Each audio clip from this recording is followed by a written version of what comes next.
So I'm kicking off our discussion today with a really brief overview of our 5-point call to action. So the first point is that community and technical colleges are ideally positioned to train students for good jobs in the green economy for a number of reasons. One of the reasons is that it's estimated that over 70% of these new green jobs won't require a bachelor's degree.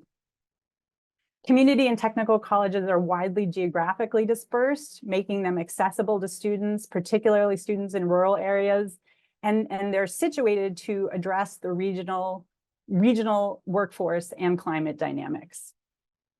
Workforce development is core to their missions, which gives them the capacity to be nimble and responsive to emerging training needs.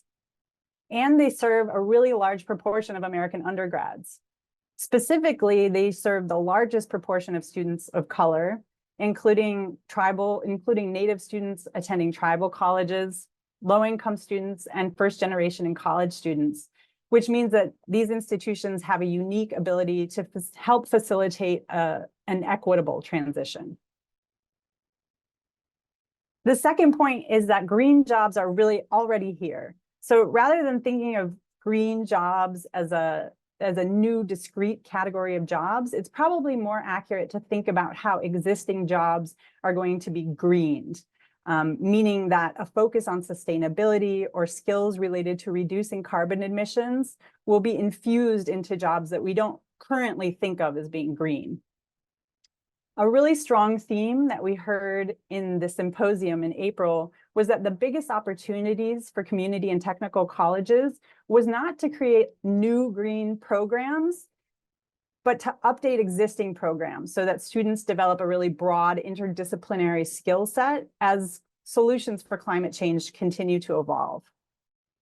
So for example, auto technicians will need to learn to work on electric vehicles, and electricians need to understand solar and heat pumps. The third point is that green jobs can really appeal to people across the political spectrum. So some prospective students and community members will be attracted to and motivated by environmental sustainability, but some won't. Some people are more attracted to the green in money, and they'll be excited about opportunities for economic development. Because these degree pathways don't necessarily represent new programs or new jobs, but rather modifications of existing programs and jobs, there's really a flexible marketing opportunity here to present these programs in ways that foreground climate change and sustainability and/or economic development. The fourth point is that green jobs have the potential to advance racial and economic equity and center workers in this workforce transition. Previous workforce transitions have often centered employers' priorities, and when high quality, good paying jobs didn't materialize, students and college programs ended up being stranded.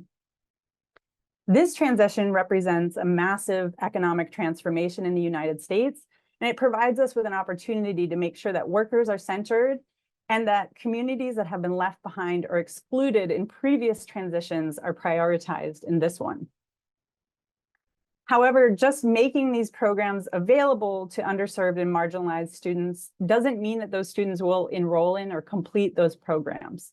So it's really incumbent upon colleges to be purposeful about marketing, recruitment, and designing programs, pedagogy, and student supports to ensure students complete them successfully.